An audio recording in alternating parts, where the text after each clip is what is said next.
বাবুরের ডালির মতো স্ট্যান্ড থাকতে হবে, ভালোভাবে করতে হবে। যাই হোক, এই যে আপনার রঞ্জনা কি করবার জন্য প্রস্তুত, মাঠের চতুর্পাশে ঘুরছেন কিন্তু তারা করতেন মঞ্চে।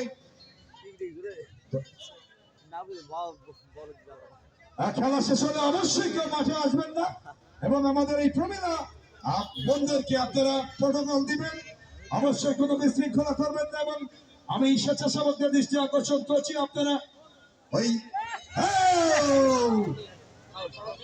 অবৈধ ট্যাকেল, কিছু আর্গুমেন্ট পিছন দিক থেকে স্যার আপনি দেখেন নাই স্যার, আপনি দেখেন নাই স্যার, আমি দেখেছি স্যার, দিবেন না কেন স্যার, কি শত্রুতা। পরে শেষে আমার মেয়ে মানুষ আবার বাপরে বাপ বন্ধরম। যাই হোক, এই যাত্রায় আরো একবার আক্রমণে ফাঁকা ব্যবধান কমাতে পারে কিনা, সেখানে কেড়ে নেবার চেষ্টা।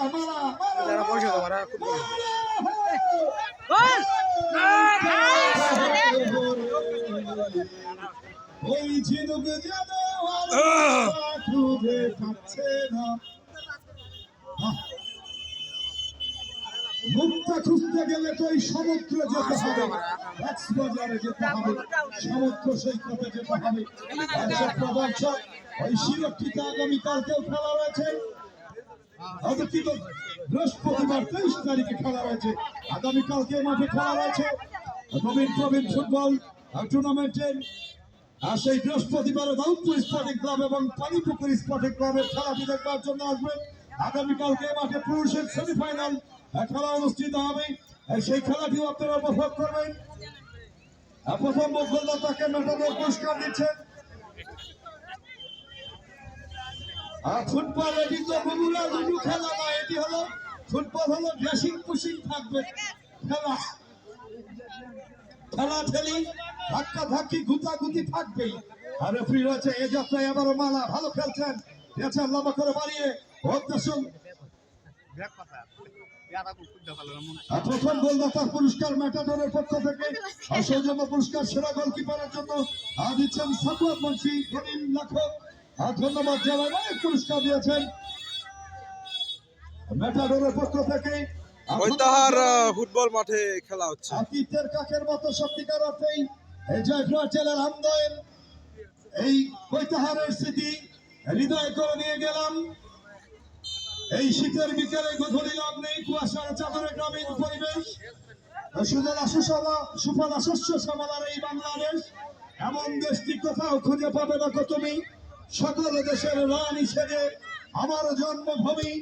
আমরা এগিয়ে যেতে চাই, আমরা ভালো থাকতে চাই, আমরা মাদক মুক্ত থাকতে চাই, আমরা দুর্নীতি মুক্ত থাকতে চাই, আমরা ইফটিজিং মুক্ত থাকতে চাই, আমরা সর্বোপরি নারী পুরুষের সংমিশ্রণে এদেশকে লাল সবুজের পতাকাকে এগিয়ে নিয়ে যেতে চাই। তাহলেই আমরা এগিয়ে যাবে বাংলাদেশ, সম্মানিত হবে লাল সবুজের পতাকা। সুপ্রিয় দর্শক, আবার আসিব ফিরে আপনাদের ভিড়ে, হয়তোবা শঙ্খ চিল, হয়তোবা শালিকের বেশে, আবার আসিব ফিরে হয়তোবা কোনো এক মাঠে ধারাভাষ্যকার হয়ে। সকলের সুস্বাস্থ্য দীর্ঘায়ু কামনা করে আপনাদের বাড়ি ফেরা হোক নিরাপদের, নিশ্চিন্তের, শান্তি সুখের হোক। আগামীর দিনগুলো ভালো কাটুক, আনন্দের কাটুক। এই প্রমিলা ফুটবল ম্যাচ উপভোগ করতে যারা এসেছেন তাদেরকে আমার হৃদয় উজাড় করা ভালোবাসা জানিয়ে ভালোবাসা মন থেকে আমি মোহাম্মদ আসাদুজ্জামান বিদায় নিয়ে মাইক্রোফোন মিজানুর ভাইয়ের হাতে তুলে দিয়ে বিদায় নিচ্ছি। দেখা হবে আবারও। আল্লাহ হাফেজ, আসসালামু আলাইকুম। হ্যালো, প্রত্যেকটা ভলেন্টিয়ারের দৃষ্টি করছি, আপনারা পাশে দাঁড়িয়ে যান, বাচ্চাদের যাতে উঠতে কোনো সমস্যা না, তাদের নিরাপত্তা জনিত কারণে আপনারা ভলেন্টিয়ারেরা থাকবেন। দয়া করে কোনো দর্শক মাঠে নামবেন না, দয়া করে কোনো দর্শক মাঠে নামবেন না। সেই সাথে গ্যারেজের দায়িত্বে যারা আছেন সেখানে অবশ্যই ধীরস্থির ভাবে গ্যারেজ পরিচালনা করবেন, গ্যারেজ ধীরস্থির ভাবে পরিচালনা করবেন। কেউ মাঠে নামবেন না, কেউ মাঠে নামবেন না। কেউ মাঠে নামবেন না। ভলেন্টিয়ার দৃষ্টি আকর্ষণ করছি। কেউ মাঠে নামবেন না, মাঠের সমস্যা মাঠের সমাধান করা হবে। কেউ মাঠে নামবেন না। এটি আসাদ ভাই বলেছিল, আসাদ ভাই এটা বলেছিলেন। তবে এটাই খেলাটা একটু গ্রাম বাংলার ঐতিহ্যবাহী এই ফুটবল খেলে। আপনারা এটা কিন্তু একটি অংশ। বিদেশে আপনারা দেখেছেন জার্সি টানাটানি, জার্সি ছিঁড়াছি। আর সেই সাথে আগামীকাল হাই ভোল্টেজ ম্যাচ খালিতা একাদশ বনাম মুরারিপুর একাদশ বনাম খালিতা একাদশ এই মাঠেই বেলা 3 ঘটিকার সময় okay, high voltage match. Red card দিয়ে দিলেন, তাদের সম্মানার্থে রেড কার্ড দিয়ে দিলেন। উনি আইন হাতে নিলেন কেন? আইন হাতে নিলেন কেন? যে আইন মানলো সে দেশের সরকারকে মানলো। এটাই কিন্তু আমরা নিয়ম, এটাই কিন্তু আমরা বিশ্বাস করে থাকি।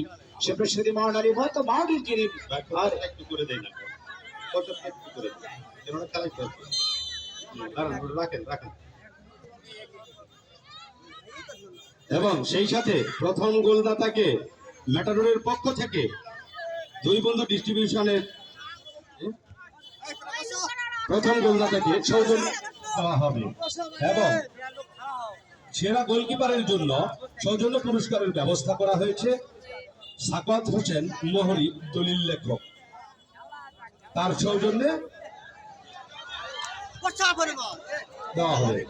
প্রথম অবস্থায় এই সেই ঝিনুক কিন্তু চেষ্টা করেছিলেন, এই ঝিনুক কিন্তু চেষ্টা করেছিলেন। খেলারই একটি অংশ, খেলারই একটি অংশ, এটা কিন্তু মাথায় রাখতে হবে।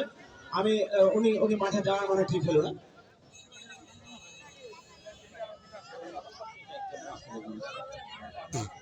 যাই হোক, মেডিকেল টিম যদি প্রয়োজন হয় মাঠে যাবে। আপনারা কেউ শেষ সময় দুঃসাহস করবে না মাঠে যাবার জন্য। যদি মেডিকেল টিম থাকে প্রবেশ করবেন।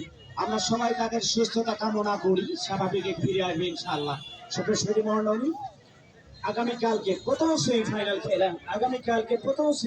খেলেন, যে দুটি দল পরস্পর মোকাবেলা করবেন, খালিতা ফুটবল একাদশ ভার্সেস মুরারিপুর ফুটবল একাদশ। আপনারা সবাই সবান্ধবে আমন্ত্রিত। সপ্রেশ্বরী মহানবী পুরস্কার যারা স্পন্সর, এটার মধ্যে লাভলি ডেলিভারি নিচে নিয়ন্ত্রণে কিন্তু ততক্ষণে বল চলে গেলে 500 টাকা অতিক্রম করে, গোললাইন অতিক্রম করে সীমানার বাইরে। সপ্রেশ্বরী মহানবীর নবীন প্রবীণ ফুটবল টুর্নামেন্ট 2025 আগামী 13 তারিখ, আগামী 23 তারিখ রোজ বৃহস্পতিবার, বৃহস্পতিবার যে দুটি দল পরস্পর মোকাবেলা করবেন, দাউদপুর স্পোর্টিং ক্লাব বনাম পানিখুর স্পোর্টিং ক্লাব।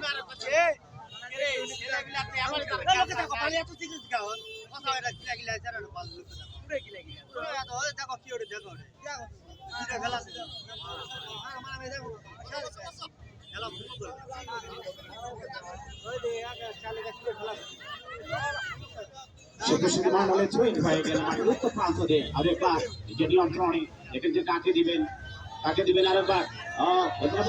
বলার সম্ভাবনা হয়ে গেল এবং আরো একটি গোল হয়ে গেল। সত্যি দর্শক দেখে যেটা চাচ্ছিলেন, গোল বারবার গোল, সেটি কিন্তু ওই ঠাকুরগা বলের চোখে কিন্তু আরো একটি গোল হয়ে গেল।